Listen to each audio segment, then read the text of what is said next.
The challenges of climate change and sustainability pushes farmers to consider alternative farming methods. Regenerative agriculture, farming with nature, is trending, and this week we share a guide on how farmers can start a small regenerative farm in Mzansi. Nambwale Kalunga, Netafim's technical advisor in Zambia, joins us this week to talk about how farmers can irrigate efficiently with limited resources. Khuliso Madima's corporate background as an IT practitioner has helped her run her family business, a subtropical farm in Limpopo. Like so many farmers, she wears many hats, from HR manager to financial manager and farm manager. And this week, she's crowned our hashtag Soil Sister. She's one of the dynamic women selected for the Corteva Women Agripreneur 2022 program. And our farmer tip of the week comes from Leona Archary, CEO of the Agricultural Development Agency. This is Farmers Inside Track, supported by Food for Mzansi. Inspiration for your business and life. From South Africa's farmers and agripreneurs. Hey, I'm Mzansi, and welcome to episode 139 of Farmers Inside Track. I'm your host, Dawn Numdu. Now we kick off with that promise guide on how farmers can start a small regenerative farm in Mzansi. Nicole Ludolf chats to Eastern Cape regenerative farmers, Karen and Roger Galloway. Nicole, over to you. Thank you so much, Dawn. Roger and Karen, there are many regenerative farming systems or philosophies to choose from. When you first started your farm, what made you choose permaculture as the system you want to practice? When we first started here about 3.5-4 years ago, we weren't even aware of the concept of regenerative agriculture. I did a permaculture course many years ago, and we had a little bit of experience with farming God's way. So it was only in the last sort of 3-4 years that we started to become aware of regenerative agriculture as a concept. There's a lot of crossover with permaculture and the regenerative agriculture. Karen's knowledge that she's acquired for the mob grazing, the ultra-high density grazing, is quite impressive over a short period of time. And then we certainly do use the no-till method there. But when you talk about specific factors, the whole thing about permaculture is considering all the factors, all the elements, and how they interact with each other, and then designing the systems accordingly. We design farm from scratch with everything in mind. So with the water management, with fencing, with the movement of people, animals, the location of animals in relation to each other, in relation to the veg or the compost systems, and then even the types of animals that we chose. The regenerative thing, like Rod said, I had explored ultra-high density strip grazing as a means for optimizing grazing and restoring grassland health. So when we lived at Tebe, when we were renting a little plot there, we'd practiced a little bit on that. And I had seen how much grass we had compared to the commons that were grazed by people who were living in the village around us. So I'd already been pretty convinced that the ultra-high density strip grazing was a very effective way of growing and restoring grasslands.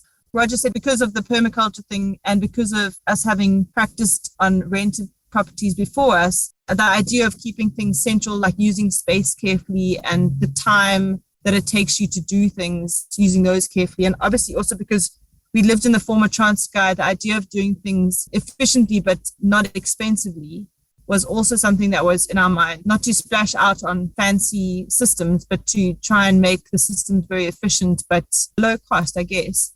So if there's a simple, not complex thing that relies on lots of other external factors, so to trying to set up the farm in a similar way that we didn't depend on a lot of external factors, but we could try and self-rely as much as possible, which isn't completely possible to do, but that was something we were aiming for as well.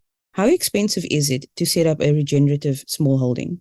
Our setup here is terming it a homestead. So it's holistically managing all the different systems. So it's not just large-scale monocrop. It's all the different systems and how they work together to support each other. So the capital outlay might be X, but the running cost should be less because you're feeding your waste from one element to the other. It's just hard to compare a small-scale, diverse system with medium to large-scale monocrop. My grandparents were farmers, and it's so interesting what we're doing here now is very similar to what they did in the 1940s, whereas very different from what most conventional agriculture is these days. We've progressively regressed. So we've actually got quite similar systems to something 70 years ago. Like Roger said, ours is kind of modular, but also all the different things feed into each other.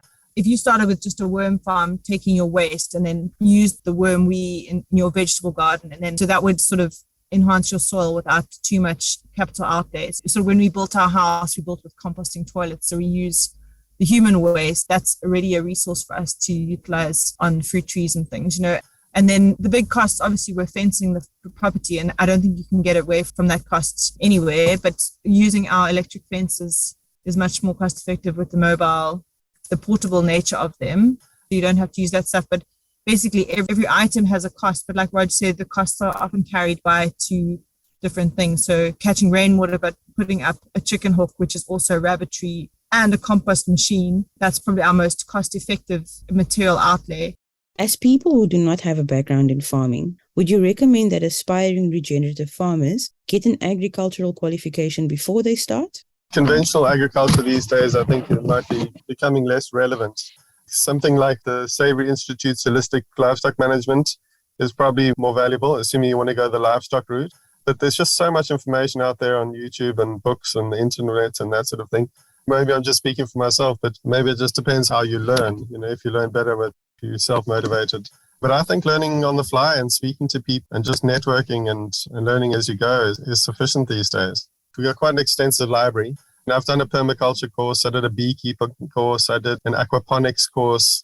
I don't think doing a degree or diploma would be any more beneficial than what we've currently experienced. What kind of infrastructure is required when setting up a regenerative smallholding?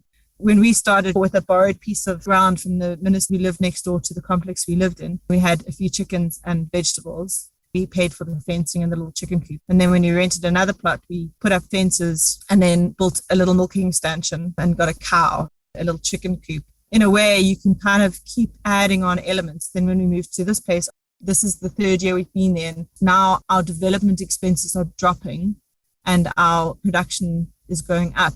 The capital intensiveness, we didn't have to buy machinery or tractors or put up huge barns because our units are quite small.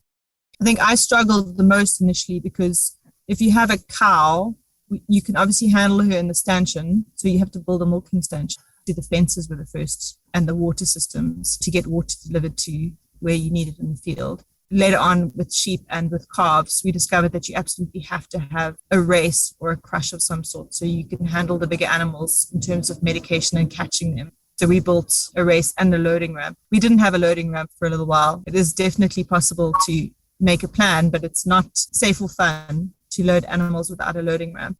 On the vet side, it's less about infrastructure and more about methodology. But we do have drip irrigation, low pressure drip, so that can get quite expensive depending on how big your systems are.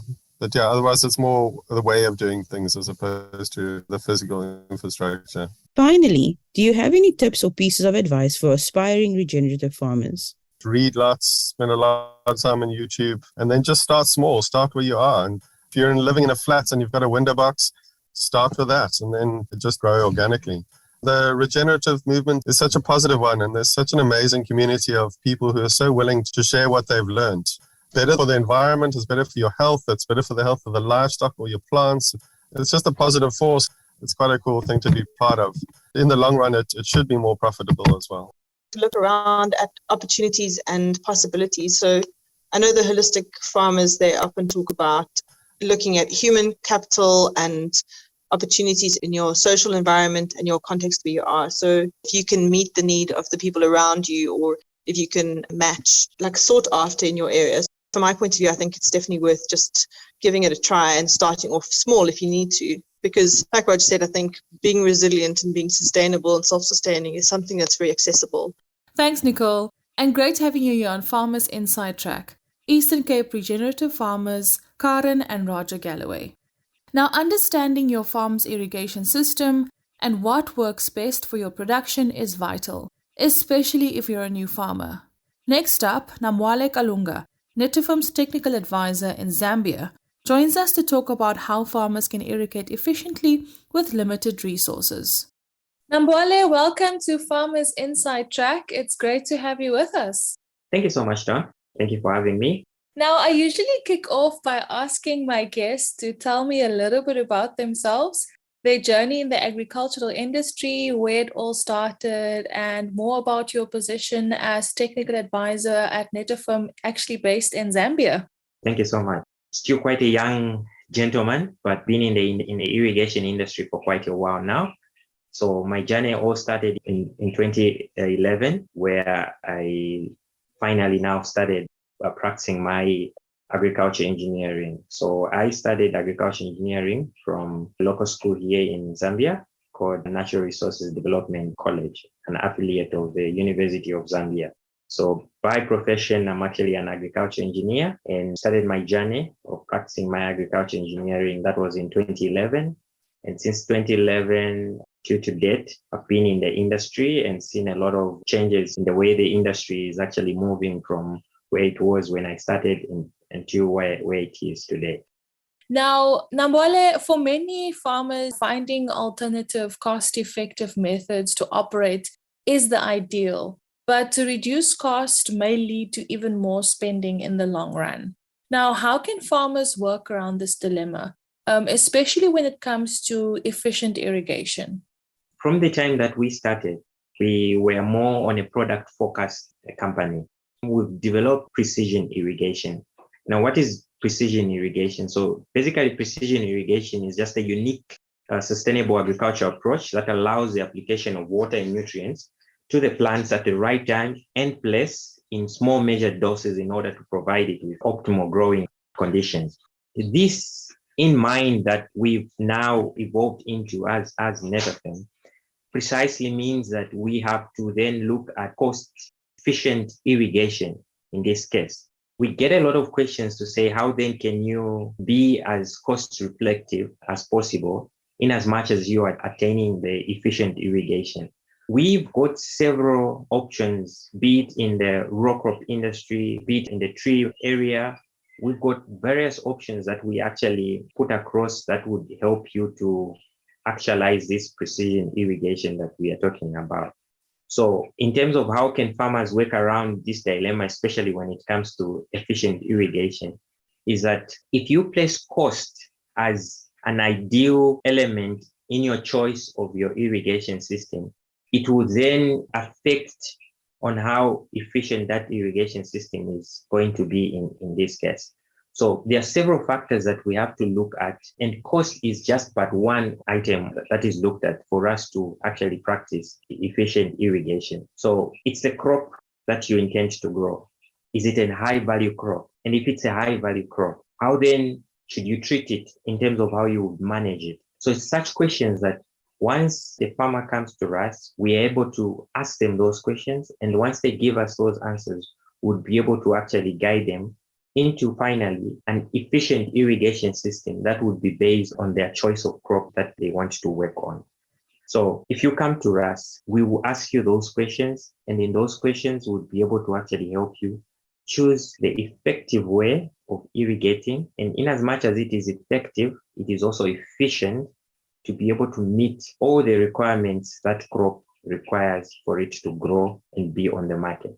On that point, I must agree that in my interactions with farmers, they're really opting for precision irrigation. And, in their opinion, it does work better in the long run. Do you agree with this? And also, maybe you can highlight some of the options available for farmers, especially new farmers, just starting out in the industry. What should they be considering? So basically, like I mentioned, in terms of what precision irrigation is all about, we want to apply water where it is needed at the right time. And also, in as much as we are just applying the water at the right time, at the right place, we also have to look at the nutrient application as well. Your choice of then an irrigation system will be influenced based on those three factors that I've actually mentioned. So with the application that is actually needed now, is especially the component of nutrient dosing. So an effective irrigation system or an efficient irrigation system must have such components embedded in them. So you'd find that in the long run, as you are practicing that precision irrigation, you will not have to worry about your loss of fertilizers, your chemicals when you're applying, because you will be applying them effectively with an efficient irrigation system. That's what would happen. So you would not be worried of issues to do with losses. That would be a thing of the past because your application, I'll give an example. We have what we call nutrient injectors as Netafim. So these nutrient injectors that we use, these are equipments where you can actually mix up your fats in, and then you'd be able to apply efficiently that fertilizer to your crop. So with such different technologies that we've devised and are using and keep on upgrading each and every time, it will actually help the farmers to really appreciate precision irrigation in a long run. Nambwale, for many new farmers, they start with limited resources. What are their options to irrigate efficiently? We've got so many options on the card, whether you've got limited resources or you've got the actual resources on your cards in terms of what choice of irrigation system that you want to use. So we will be able to accommodate you in all those aspects. So if we pick now a farmer that has limited resources, so in this case, what we would do is would work around a system, first of all, that is efficient enough to be able to cater for that particular crop that he wants to grow. So in this case, if I picked an example of a farmer that wants to go into tree crops, and to be precise, probably maybe macadamias, they will come and present their case to us and tell us exactly on how limited their resource is. But a system is going to be designed based on what their resource is that particular time. We will then even incorporate a system that would be based on the resource availability at that particular time of that farmer. So that's basically how then we would be able to make sure that even with his limited resource, we would still be able to give him an efficient irrigation system as possible as we can. Nambwale, in South Africa and other parts of Africa, electricity supply disruptions definitely cause havoc for many farmers and others in the value chain. What are the smart solutions Netafim offers farmers to ensure uninterrupted operations? Like I mentioned in my preamble, where I started in terms of my irrigation, practicing my agriculture engineering to date, there's been so much that has been evolving. Populations are growing. And so there's been this high demand in terms of power supply. Many governments are actually facing. So it's not only in South Africa, it will also be in the region as well in SADC. But at the end of the day, production should not stop. Production should continue. So as Netafim, some of the solutions that we actually come in and offer, besides this problem of power shortage that we experience, are solutions that would be what we call off-grid solutions. And in this case, off-grid solutions would entail the use of solar irrigated systems that the farmers would be able to manage and work around efficiently without any thought of disruptions in terms of irrigating that particular crop that they would be irrigating. So this solution of a solar irrigated system is that we would work around the time when we would only have the sun in a day. And it's during that same period that would have the sun during the day that would allow irrigation to actually take place for that particular crop that the farmer is going to grow. In a case where you are both on grid and you would want an option of solar, that provision can actually be provided for you so that the moment you are off power, the solar can actually come in and help you do the irrigation system. So basically, that would be one of our offerings to actually combat such a crisis. And for Mzansi farmers, that's definitely needed, Nambwale.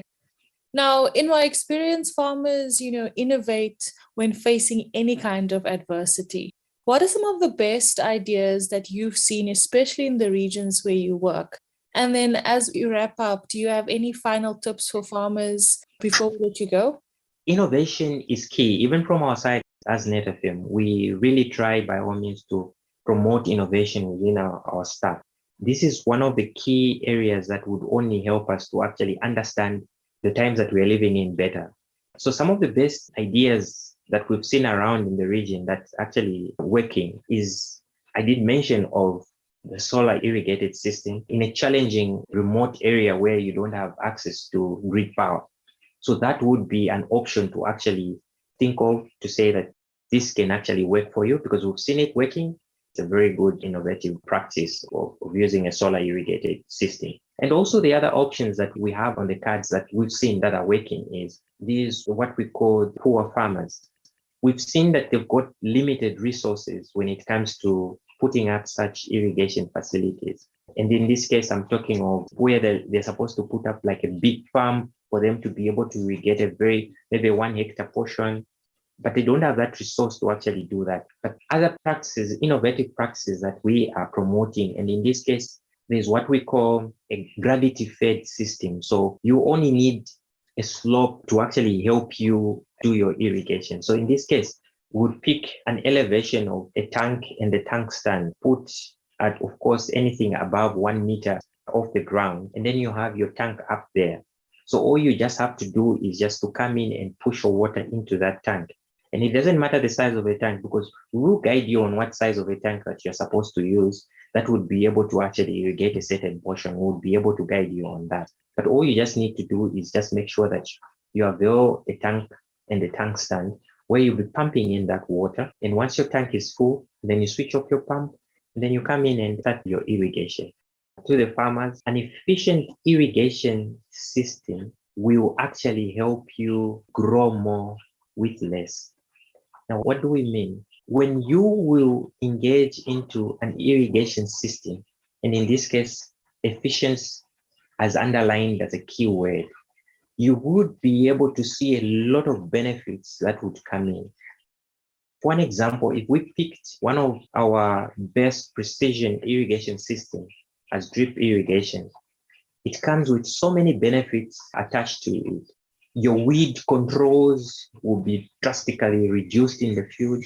You will be assured of a greater yield at the end of that produce of any particular crop.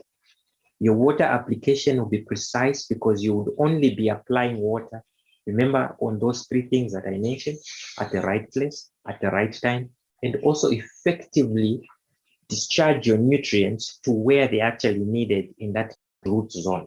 So if you work around those things that I've mentioned, especially practicing that efficient irrigation, you will see that you would be able to actually solve a lot of problems that you might be going through now with the various systems that are not as efficient as what we've discussed. Engage us, and we would be able to actually help you and guide you to a right selection of an irrigation system that would be able to actually work well with whatever crop that you are growing. Even with your limited resource, we would still be able to accommodate that efficient irrigation system for you. I really enjoyed connecting with Nambwale Kalunga, Netafim's technical advisor in Zambia. Now, as an added bonus, and if you missed it, Nambwale added more on this topic in our Food from Mzansi weekly Twitter spaces called Gather to Grow, focused on the alternative energy options for farmers. You can visit Food from Mzansi's YouTube channel for more on this, and also check out the detailed article on Food from Mzansi. Khuliso Madima's corporate background as an IT practitioner has really helped her with her family farming business, a subtropical farm in Limpopo. Now, farmers wear many hats. They're HR managers, financial managers, and farm managers. But this week, she's crowned our hashtag Soil Sister, and she's one of the dynamic women selected for the Corteva Women Agripreneur 2022 program. Now, this is a year-long blended development program at the Gordon Institute of Business Science Entrepreneurship Development Academy. Khuliso, as I mentioned, you have a corporate background, but you come from a farming family. Where did it all start for you, and how did you end up being on the farm full-time? I'm the first daughter. After my brother, we are 5 in the family. This is a family business. It started with my dad in 2004 in farming. The farm is a subtropical farm. It has lychee, mangoes, and when my dad was still there, it had avos. My dad ran it so successfully because by then he was doing exporting to Spain and Germany. We stopped exporting by the time he passed on because we had to renew the export. So I'm in the process of renewing the exporting license, the global gap. We also do cash crop. Either people that know that we produce come to us and then we draw a contract depending on what they want in bulk. Before we were doing also petty pens, baby marrows, green beans, jam squash. So for now, we decided to only concentrate on baby corn and green beans, because they are easy crops for the soil that we have. And then we rotate those, and also they pay very well, and they were also in demand in bulk. So we are working on the market for people. I studied IT, business information systems, and then I did go into the corporate world. 2004 December, I started at the post office. I started as a junior business analyst. And then I started my own business in 2016. But I was working before as a consultant. It was quite a success. It was exciting times for me until COVID. COVID stopped the project because it involved a lot of contacts, going to the schools, launching. So that's when the project stopped. And then because my mom took over the farm in 2013 when my dad passed on, now she's saying she's old now. She wants someone younger to take over. So that is why now I'm hands-on. I've always done their admin, but now I'm going to the farm. I'm trying to get contracts. I'm running the programs that we have. So there's a lot of opportunity at the farm. There's a lot that can be done. I started with my honors and going to masters. I want to integrate IT and agriculture. Agriculture and working in this industry is not as easy as people often make it out to be. What have been some of the challenges that you faced over the years, and also maybe some of the factors that motivate you? Every day you learn something new. That's the truth. And what I've noticed was that there's a lot of wrongs that I need to get right. Like, yes, I was doing admin, but everything should be put in place. The global gap that I'm busy with, it is something that it could have been done. So you need to set goals and get things done, not to just say, no, we need this and this and this. And also the challenge has been everything that you need to do, it needs funding. My other goal is to be able to have this farm to be able to sustain itself. Because what happens is, yes, you make money when it's the seasonal time, those 4 months, but the rest of the months, farm has to maintain itself. Yes, there's cash crop, but every project that you are thinking of starting, there's cash that needs to be a lot of cash. And running of the farm, it's many expenses in that. So you then realize that, no, I need to go back to the drawing board and relearn how to manage the funds, relearn how to have this farm self-sustainable, to sustain itself. So those are the few challenges that I have been having. And also, because right now you are dealing with the manpower, like your workers every day. Then you get to know the issues. The challenge here is you wear many caps. You deal with a lot of people that are very different. Their thinking is very different from you. So always having to motivate. You are wearing a cap of an HR manager. You are wearing a cap of a financial manager. You are wearing a cap of a farm manager. It's been quite a challenge. It's an experience on its own. But every day you learn, every day you are making decisions, every day. Sometimes the decisions that you need to make, you cannot afford to make mistakes. It keeps you on your toes. Yeah, I'm always on my toes. Now, we know that so many farmers give back to their communities. How has your farm done that? We do reward students that did very well. Like, I'm able to get tablets for those that have passed very well in their matric, because it's in an area where there's chiefs. So we go to the chieftaincy and ask for a list of those that did very well in matric, and then we give them laptops. It depends on the year how we did. It's either laptops or tablets, so that when they go to tertiary, they do have a laptop or a tablet. Besides that, there is also, you get seasonal farmers. You hire between 60 and 100, depending on the produce, on the outcome of the yield for that year. When you do that, you are giving back to the community, because they come and be part of the farm. They help you in harvesting. And then at the end of the harvest, we do pay them. But always, if there's extra, I always make sure that the money that we have put away for harvest, I do give them extra.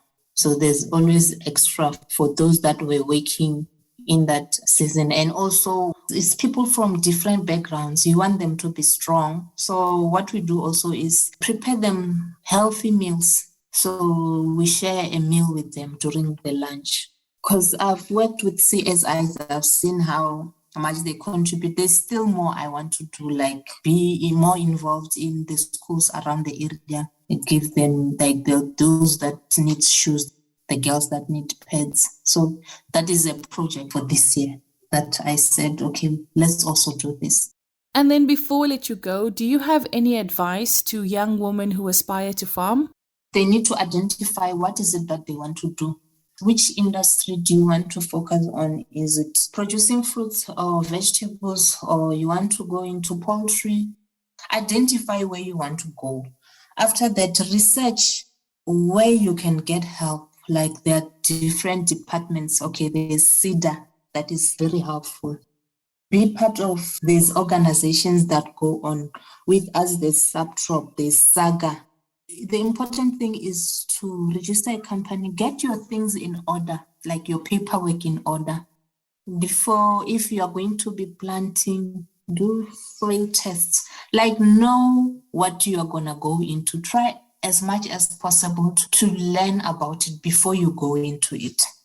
Get information. Information is very important, and in that way you can be able to analyze information and make the right decisions. Go into the industry will suit you better. Thank you so much for joining us, our hashtag Soil Sister, Khuliso Madima. She is one of the dynamic women selected for the Corteva Women Agripreneur 2022 program. Agriculture is not just about farming. It's about caring, and that's an ideal worth preserving. Right through all departments and companies within the VKB group, we know that farming is not just a job, it's a way of life. Let VKB help you in all aspects of the food value chain by efficiently reducing costs and optimizing value. Follow VKB on Facebook or vkb.co.za to find out how VKB can help you. VKB, for the love of the land.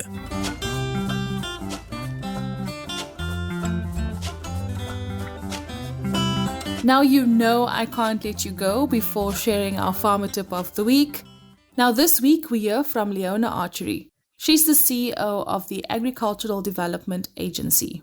I think one of the differences between the mega farmer at the moment and the smaller farmers is the efficiencies of scale, obviously, that your mega farmer is getting. So even in terms of how they can access inputs in the market themselves that they make sure, they have got before they actually begin to engage in a particular commodity. And so from the small scale side, in terms of profitability, obviously the whole issue around higher input costs, their access to credit and their access to markets becomes some of the areas that they would have to consider as they get into any kind of farming venture. If smaller farmers begin to aggregate, begin to come together, that's where they begin to see the efficiencies in terms of scale and begin to lower their costs, which then obviously increases their profitability and increases their ability to better profit margins earlier. And our farmer tip of the week from Leona Archary, CEO of the Agricultural Development Agency, brings us to the end of another exciting episode. Remember, if you loved this podcast, please rate it and share it with your friends, family members, and fellow farmers. And be sure to check out our sister publication called foodforafrica.com for inspiration and news from across the continent. From me, Dawn Numdu, Nicole Ludolf, and our producer Megan van der Vent, and the rest of the Food for Mzansi team, have a great week. Bye for now. Life in South Africa can be a lot. Scroll through Twitter for a minute and tell me I'm wrong. Thank God for South Africans though, right? We're inspiring, and even on the bad days, we fight back with a smile. That's why I love Food for Mzansi so much. They're not ashamed to celebrate the ordinary unsung heroes who work every day to put food on our nation's tables. Go to foodformzansi.co.za and never miss an inspiring story.